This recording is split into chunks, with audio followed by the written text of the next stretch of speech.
Hello दोस्तों, आप सभी का एमिनेंट इंस्टीट्यूट के यूट्यूब चैनल में स्वागत करता हूं। आज हम आपके समक्ष लाए हैं अमेरिकी राष्ट्रपति चुनाव की प्रक्रिया कि अमेरिकी राष्ट्रपति चुनाव की प्रक्रिया क्या होती है। अमेरिकी राष्ट्रपति को पोटस भी बोलते हैं। ये पोटस क्या है? ये शॉर्ट फॉर्म है, president of the United states इसको बोला जाता है। तो दो टर्म आपको सुनने को मिलेगी कि ये पोटस टर्म आएगा, तो आप इसको इस माध्यम से जान सकते हैं कि president of the United states बोलते हैं। ठीक है, ये बात समझ में आ गई। अब हम इसकी प्रक्रिया के बारे में जानते हैं कि प्रक्रिया क्या होती है। वैसे तो आप शायद जानते हो कि यह प्रत्यक्ष प्रक्रिया होती है। बहुत कम लोगों को मालूम है कि अमेरिकी जो राष्ट्रपति चुनाव की प्रक्रिया है वह अप्रत्यक्ष रूप से होती है। तो अप्रत्यक्ष रूप से अमेरिकी राष्ट्रपति का चुनाव होता है। और हम सामान्य तरीके से बताएं कि जैसे हमारे प्रधानमंत्री हैं, हमारे प्रदेश के मुख्यमंत्री हैं, इनका चुनाव अप्रत्यक्ष रूप से होता है। प्रत्यक्ष रूप से चुनाव किसका होता है? विधायक का और सांसद का, एमपी का और एमएलए का। जैसे हम अपने विधानसभा क्षेत्र में हम एमएलए का अपना चुनाव करते हैं और ज्यादा खूब सारे एमएलए मिलकर किसी मुख्यमंत्री का चुनाव करते हैं, उसी तरीके से हम अगर हम लोकसभा की बात करें, प्रधानमंत्री की बात करें अपने देश में, तो हम अपनी विधानसभा क्षेत्र में एक एमपी का चुनाव करते हैं और वही एमपी मिलकर प्रधानमंत्री का चुनाव करते हैं। तो ये समझ में आ गया होगा आपको कि प्रत्यक्ष क्या है, अप्रत्यक्ष क्या है। भारत के राष्ट्रपति का भी चुनाव अप्रत्यक्ष रूप से होता है। ठीक है, देखिए, जनसंख्या के आधार पर और सीमा क्षेत्र के आधार पर एमपी एमएलए का बंटवारा होता है। इसी तरीके से जब हम इलेक्टोरल कॉलेज के बारे में बताएंगे आपको यूएस असेंबली में, तो वहां भी जनसंख्या के आधार पर एक इलेक्टोरल कॉलेज का निर्वाचन किया जाता है। मुख्यतः जो अमेरिकी चुनाव है वह 3 चरणों में होता है। पहला चरण क्या है? पहला चरण है दलों द्वारा। जो दल हैं उसमें उम्मीदवारों का निर्वाचन होता है।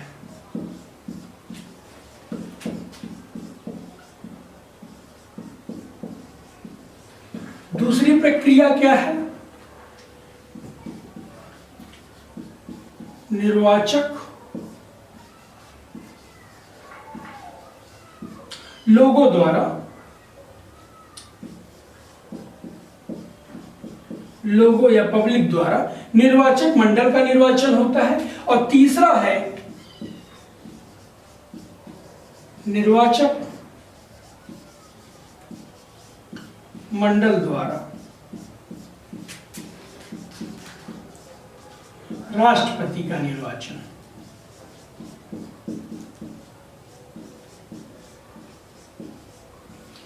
ये 3 चरण होते हैं।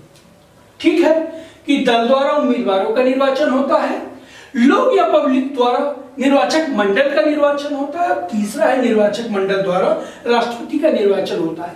तो ये तीनों प्रक्रिया से ही समझ में आ रहा होगा आपको कि इनडायरेक्ट हो गया, अप्रत्यक्ष चुनाव हो गया।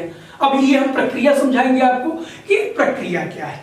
देखिए, बेसिकली जो अमेरिका है, अमेरिका में 2 पार्टियों का प्रभुत्व बहुत तगड़ा है। या यूं कहें कि जब से राष्ट्रपति चुनाव होने प्रारंभ हुए अमेरिका में, तब से लेके आज तक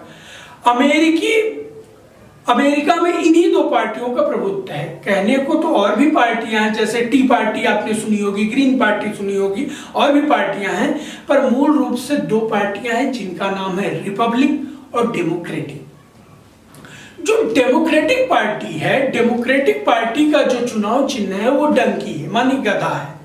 आप अगर गूगल करेंगे तो देखेंगे कि गधे का चुनाव चिन्ह है डेमोक्रेटिक का, जो 2 रंगों में है। ब्लू कलर ऊपर रहता है और रेड कलर नीचे रहता है, और बीच में 5 स्टार बने आपको मिलेंगे। वहीं अगर हम रिपब्लिक की बात करें तो रिपब्लिक का चुनाव चिन्ह हाथी है, एलिफेंट है, और वो भी 2 कलरों में रहता है, ऊपर ब्लू कलर और नीचे रेड कलर। ठीक है, तो यहां तक बात आपको समझ में आ गई होगी। अब हम देखते हैं कि पहला चरण क्या होता है। जैसा कि मान लें, जैसा कि रिपब्लिक पार्टी है और डेमोक्रेटिक पार्टी है, उसमें से सपोज करिए कि कुछ लोग अपने आप को राष्ट्रपति उम्मीदवार के रूप में नामित करते हैं या इच्छा व्यक्त करते हैं कि हमको राष्ट्रपति चुनाव लड़ना है। तो अगर हम इसको माने कि रिपब्लिक से 10 लोगों का नाम होता है और डेमोक्रेटिक से भी 10 लोग राष्ट्रपति उम्मीदवार बनते हैं। तो इनका चुनाव कैसे होता है? तो पहले तो दल में ही उम्मीदवारों का चयन होता है, जैसे जो बाइडेन और डोनाल्ड ट्रंप 2020 में थे, और आगे हम बताएंगे कि उन्होंने 270 का बहुमत हासिल कर दिया है जो बाइडेन ने।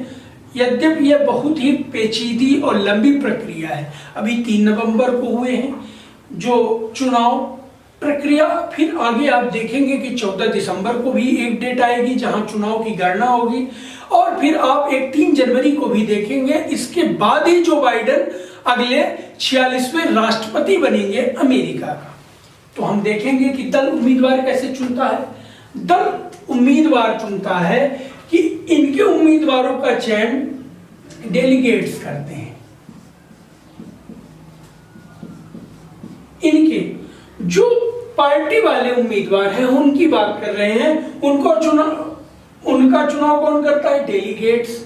अब आपको ये लगता होगा कि डेलीगेट्स को कौन चुनता है? तो डेलीगेट्स को 2 लोग चुनते हैं। पहला है प्राइमरी और दूसरा है कॉकस। अब हम कॉकस और प्राइमरी के बारे में बताएं। अगर हम कॉकस के बारे में आपको बताएं तो कॉकस वह होते हैं जो या तो ध्वनि मत से या अपना हाथ उठाकर किसी उम्मीदवार का समर्थन कर दें। यह अपनी सभाएं किसी विशेष जगह में नहीं होती। इनकी जो सभाएं होती हैं वो किसी नुक्कड़ पे हो गई, किसी गली पे हो गई, किसी रेस्टोरेंट पे हो गई, किसी स्पा पे हो गई। ये जहां मिले वहीं 4, 6, 10 लोग, 20 लोग मिलकर अपना भाषण, वाद विवाद करते हैं, अपने में परिचर्चा करते हैं और ध्वनि मत से या हाथ उठाकर कि फला उम्मीदवार हमारी तरफ से है, वह कहलाते हैं कॉकस। माने अगर दूसरे शब्दों में कहें कि इनको मतदान करने का अधिकार नहीं है या मतदान नहीं करते ये। ठीक है, यहां तक बात समझ में आ गई।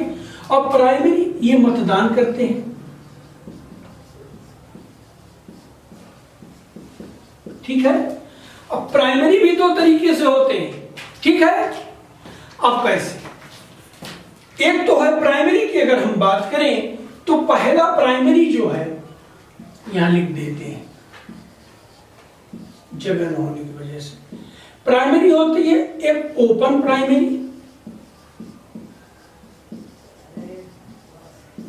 और जो दूसरा होता है, दूसरा जो होता है उसको क्लोज प्राइमरी कहते हैं।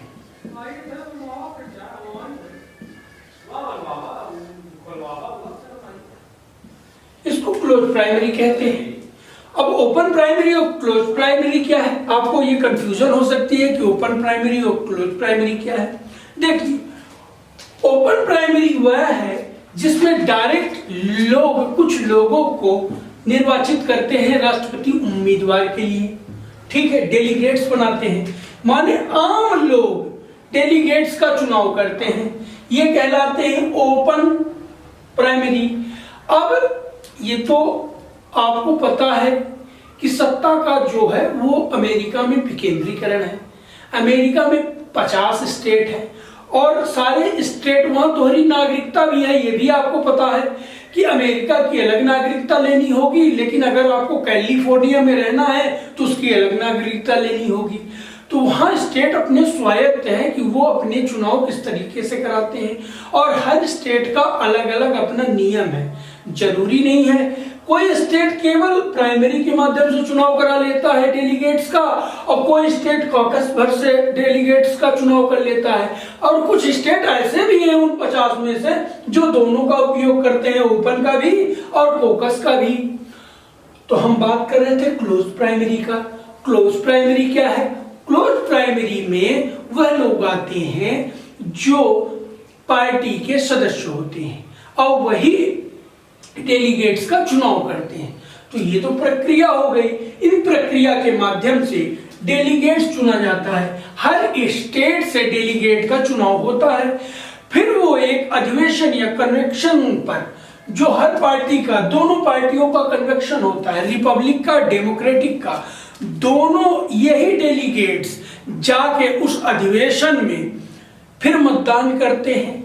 वहां से सब सर्वाधिक जो वोट पाता है वह उस पार्टी का राष्ट्रपति का उम्मीदवार बनता है। जैसे इस बार जो बाइडेन और डोनाल्ड ट्रंप बने हैं। ठीक है, तो ये हो गई पहली प्रक्रिया और यह प्रक्रिया लगभग 1.5 साल चलती है। जैसा कि हमने पहले ही बताया आपको कि बहुत ही पेचीदी प्रक्रिया है और काफी लंबी प्रक्रिया है राष्ट्रपति चुनाव का। दूसरा क्या होता है? दूसरा होता है निर्वाचक मंडल। लोगों द्वारा निर्वाचक मंडल का चुनाव होता है। माने अगर हम यही आपको बताएं कि हाउस ऑफ रिप्रेजेंटेटिव और सेनेट, हर स्टेट से 2 सेनेट आते हैं। ठीक है, पहले तो बताएं कि यूएस असेंबली को बोलते हैं क्या है? यूएस असेंबली को बोलते हैं कांग्रेस। यूएस असेंबली को बोलते हैं कांग्रेस। इस असेंबली में कुल कितनी सीटें हैं? तो 538। आपसे हो सकता है क्वेश्चन कभी पूछ लिया जाए कि यूनाइटेड स्टेट के असेंबली में कुल कितनी है, तो 538 है। ठीक है, जिसमें से हाउस ऑफ रिप्रेजेंटेटिव से 438 सीट और सेनेट से 100 seat. S for senate, HOR, house of representative. इसमें भी जो होते हैं वो 435 और प्लस 3 न्यूयॉर्क शहर से आते हैं।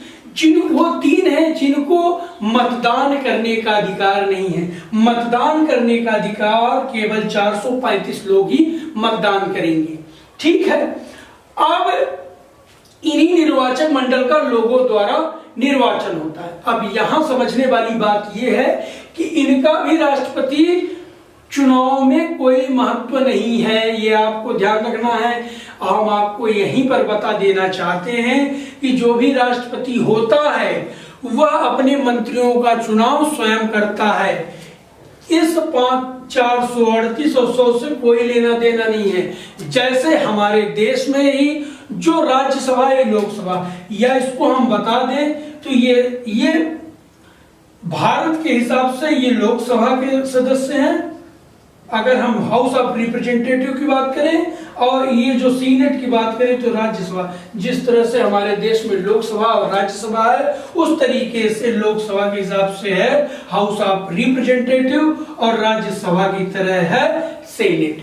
ठीक है, तो जिस तरह से हमारे देश में मंत्रिमंडल का जो विस्तार होता है वह राज्यसभा या लोकसभा के सदस्यों को बनाया जाता है, पर अमेरिका में ऐसा नहीं है।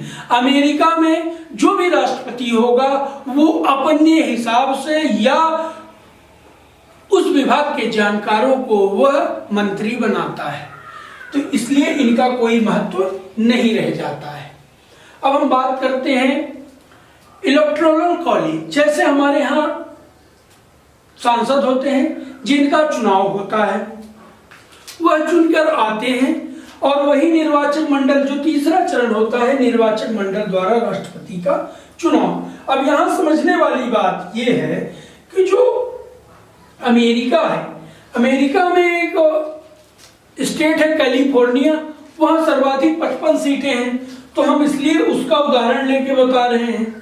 और वहीं अगर हम इंडिया में बात करें तो इंडिया में सर्वाधिक सीट है उत्तर प्रदेश में 80 सीटें। तो हम दोनों को इसलिए कंपेयर कर रहे हैं कि ताकि आपको समझ में आ जाए। अमेरिका में क्या है, अगर मान लीजिए जो बाइडेन को 25 सीटें मिली, ठीक है, या डोनाल्ड ट्रंप को 25 मिली और 30 मिलती हैं जो बाइडेन और ये ट्रंप को मिली, तो अमेरिका में ये होता है कि जिसको ज्यादा सीट मिलती है वो पूरा ले जाता है। और हमारे भारत में है कि अगर बीजेपी को अगर मान लीजिए सपोज 72 सीटें मिली हैं और कांग्रेस और अन्य घटक दलों को 8 सीटें मिली हैं, तो ये अपना अपना रखते हैं। भारत में ये होता है कि कांग्रेस और घटक दल 8 सीटें पाई हैं तो अपना रख लेंगी, और बीजेपी 72 सीट पाई है तो अपना रख लेगी। लेकिन अमेरिका में ऐसा नहीं है। अमेरिका में है कि जो ज्यादा पाएगा, जिसकी सीटें ज्यादा होगी वह पूरा का पूरा रख लेगा, आधा अधूरा वाला काम नहीं है। तो यही जो इलेक्टोरल कॉलेज हैं यही मिलकर राष्ट्रपति का निर्वाचन करते हैं। तो तीसरा चरण है राष्ट्रपति का निर्वाचन। ठीक है, तो ये है अमेरिकी राष्ट्रपति चुनाव की मूलतः प्रक्रिया। अभी भी जो 46वें राष्ट्रपति बनने वाले हैं, हालांकि उन्होंने जो 3 नवंबर को गणना हुई थी उससे उन्होंने बहुमत प्राप्त कर लिया है, क्योंकि 538 में बहुमत के लिए 270 चाहिए और भारत में 545 है लमसम, माने 545 सीटें हैं जिनमें 273 चाहिए होगा। ये है इंडिया, ये है यूएसए। ठीक है, तो जो गणना हुई है उससे जो बाइडेन जो है वो 270 का आंकड़ा के ऊपर चल रहे हैं। तो इसलिए माना जा रहा है कि अगले जो राष्ट्रपति होंगे यूएस के जो 46वें राष्ट्रपति होंगे जो बाइडेन होंगे। पर यह प्रक्रिया अभी भी 14 दिसंबर को अगली प्रक्रिया फिर होगी और उसके बाद 3 जनवरी को यह प्रक्रिया होगी। उसके बाद ही जो बाइडेन अगले राष्ट्रपति बनेंगे। अब राष्ट्रपति के बारे में बता दें कि जैसे हमारे देश में राष्ट्रपति का कार्यकाल 5 वर्ष का होता है, पर अमेरिका में जो राष्ट्रपति का कार्यकाल होता है वो केवल 4 वर्षों का होता है। वहां कुछ शर्तें हैं, अहारताएं हैं, जैसे हमारे देश में भी हैं कि क्या नियम है राष्ट्रपति उम्मीदवार बनने के लिए। तो वहां के नियम है कि अमेरिका का नागरिक हो, जन्मजात, जिसका जन्म अमेरिका में हुआ हो, 35 वर्ष की उम्र पार कर ली हो, कम से कम 35 वर्ष हो चुका हो उसका, अब वह भले वो जन्मा हो पर अगर वो इंग्लैंड में चला गया है तो वो राष्ट्रपति का चुनाव नहीं लड़ सकता। उसको 14 वर्ष कम से कम अमेरिका में रहना अनिवार्य है, वही व्यक्ति राष्ट्रपति का चुनाव लड़ सकता है। और कोई भी राष्ट्रपति 2 टर्म से ज्यादा निर्वाचित नहीं हो सकता है। यह उसके संविधान में चीजें वर्णित हैं। अच्छा, आप खूब सुने होंगे राष्ट्रपति चुनाव के बारे में। इस बार का जो 2020 का चल रहा है कि जो कमला हैरिस है उपराष्ट्रपति के लिए जो बाइडेन के साथ लड़ी है, उनका बड़ा नाम चल रहा है, क्योंकि यह सबसे उम्र दराज राष्ट्रपतियों का मुकाबला है अमेरिका में। दोनों ही राष्ट्रपति के जो उम्मीदवार हैं डोनाल्ड ट्रंप और जो बाइडेन, दोनों ही 70 के ऊपर चल रहे हैं। और अगर वहीं देखा जाए तो कोरोना काल भी चल रहा है। सबसे ज्यादा जो प्रभावित देश है कोरोना में वो अमेरिका ही है। और आप जानते हैं कि कोरोना बच्चों और बूढ़ों पर ज्यादा इफेक्ट डाल रहा है। तो हो सकता है कि इनकी एज भी ज्यादा है, हो सकता है आगे इनको कुछ हो जाए, तो उसमें उपराष्ट्रपति ही राष्ट्रपति बनता है। अच्छा, आपसे क्वेश्चन पूछा जाएगा या आप पूछ सकते हैं क्वेश्चन कि क्या अगर कोई उपराष्ट्रपति किन्हीं कारणोंवश राष्ट्रपति बनता है तो क्या वह 2 टर्म्स और चुनाव लड़ सकता है? हाँ, लड़ सकता है, पर उसमें कुछ नियम है कि कोई भी उपराष्ट्रपति अगर किसी कारणवश राष्ट्रपति का पद ग्रहण करता है तो अगर वह 2 वर्ष का कार्यकाल नहीं पूरा करता है तो वह 2 टर्म्स लड़ सकता है। अगर वह 2 वर्ष या 2 वर्ष से अधिक का कार्यकाल पूरा करता है तो 2 टर्म राष्ट्रपति चुनाव नहीं लड़ सकता है या नहीं बन सकता है। ठीक है, ये बात आपको समझ में आई होगी। आपको यह वीडियो लेक्चर कैसा लगा? कृपया आप हमको फीडबैक जरूर दें। आप हमारे चैनल से जुड़े रहें, हमारे चैनल को लाइक करें, सब्सक्राइब करें, बेल आइकन प्रेस करें, जिससे आपको नेक्स्ट वीडियो का नोटिफिकेशन मिलता रहे। बहुत बहुत धन्यवाद।